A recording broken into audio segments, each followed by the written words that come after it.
Okay, I want you to picture something. Think about two apartments, right in the same neighborhood. On the outside, they look pretty much the same, but inside, they tell two completely different stories about money, about stress, and about freedom.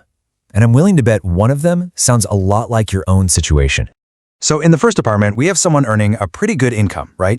$95,000 a year. But their home is just overflowing. The closets are bursting with clothes. A lot of them still have tags on. The kitchen's filled with gadgets that are still in their boxes. This person is stressed out, living paycheck to paycheck.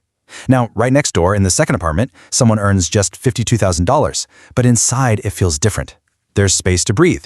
A simple couch, a kitchen with just what they need, a closet with clothes that they actually wear. And this person? They're calm. They have 18 months of living expenses saved up. So you have to ask, right? How is this even possible? The person earning almost half as much has nearly 10 times the financial security. Well, listen, the answer isn't about income. Not really. It's about this hidden secret relationship between our money and our stuff that most of us just completely miss. To really get this, we've got to uncover the true financial drain that's happening in our own homes. And what's wild is that the biggest costs are the ones you will never, ever see on a price tag. Here's the deal.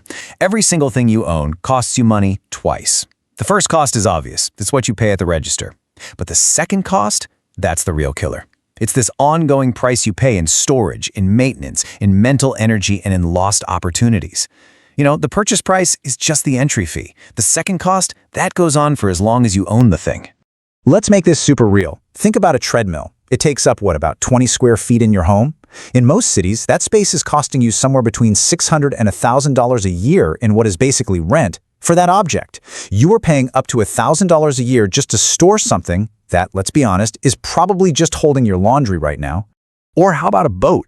The industry rule of thumb is that maintenance, insurance, and storage cost about 10% of the boat's value every single year. Yeah, so that $30,000 boat is quietly costing you $3,000 a year, even if it never leaves the driveway. And you know, it's not just about the money. Research has scientifically shown that visual clutter, just the act of seeing too much stuff, literally increases the stress hormone cortisol in our brains. It actually reduces our ability to focus.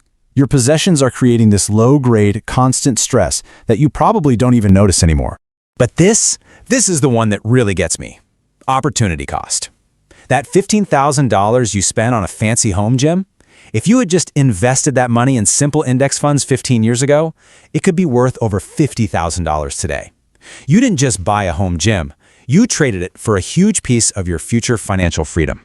So, once you see these hidden costs, you really can't unsee them, and that leads us to a whole new playbook, a set of simple rules that can create a completely different financial reality for you, no matter what your income is. All right, rule number one is to calculate the cost per use. You've got to forget the price tag. It's honestly a misleading number. A $200 jacket that you wear twice, well, that actually costs you $100 every time you put it on. But a really high-quality $400 jacket that you wear 200 times, that only costs you $2 per wear. This shows you how so often the more expensive item is actually the much, much cheaper one. Okay, rule number two is the replacement test. I want you to walk through your home, look at your stuff, and ask this brutally honest question for each item. Would you actually go out and spend your hard-earned money to buy it again today? For most things, that bread maker, the fondue set, those jeans in the back of the closet, the answer is a clear no. They're just living in your house out of inertia, not because you actually want them there. Now for rule 3. And I know this one's tough for a lot of us. Never upgrade just because you're bored. Your phone works perfectly fine, but the new one has a slightly better camera. Your car is totally reliable, but the new model just looks shinier. This isn't progress. It's wealth destruction disguised as a smart choice. The rule is simple. Replace something when it fails, not when you're just tired of it. This next rule is all about admitting a simple truth. Our systems are way more reliable than our willpower. So you have to engineer your environment. Create friction for spending. Delete the shopping apps. Unsubscribe from all those marketing emails and put a 24-hour waiting period on any non-essential purchase. And at the same time, make saving effortless. Set up automatic transfers to your investment accounts on payday. Make the right choice the easy choice. And here's something most people don't realize until it's way too late. It's called the lifestyle multiplier effect. A single big purchase is never just a single purchase. You buy a boat, okay, now you need a trailer. Then you need a vehicle that can actually tow it. Then you've got storage fees, insurance, maintenance supplies. A $5,000 item can easily trigger this whole ecosystem of related expenses that cost you another $7,000. And this might be the most important rule of all, especially if you think your income is going to grow. You have to define what enough looks like before you get there. What kind of home is enough? What car is enough? Without a finish line, your lifestyle will always expand to eat up your entire income, trapping you no matter how much you earn. You know, when you start applying these rules, it forces you to completely redefine what it means to be wealthy.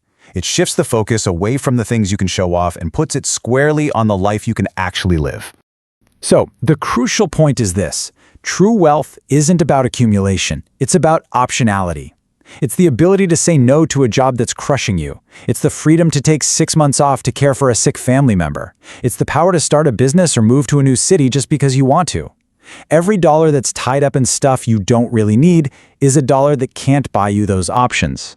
Look, what's happening here is that your choices create this powerful feedback loop, and it's either working for you or it's working against you. The virtuous cycle is simple. Spending less creates more savings. More savings makes you feel secure. And that feeling of security actually reduces that emotional need to buy stuff to feel good. But the destructive cycle is just as powerful in reverse.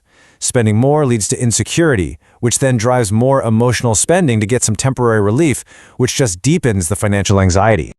Now, you might be thinking, okay, this all sounds great, but it feels like a lot. It feels overwhelming. The good news is, you can start building this new reality today with just a few simple, concrete steps. Here's your action plan. This week, I want you to use the replacement test and find just 10 items you wouldn't buy again, and then let them go. This month, commit to that 24-hour waiting rule for every non-essential purchase you think about making. This quarter, just count how many things you own in 3 categories, like shirts, shoes, and kitchen gadgets. And sometime this year, sit down and actually write out what enough looks like for you. Ultimately, everything we've talked about comes down to this one single question. After seeing the hidden costs, the mental toll, and the lost freedom, you really have to ask yourself, do you own your possessions? Or, with all their hidden demands on your time, your money, and your energy, do they actually own you? The choice between those two realities is entirely yours.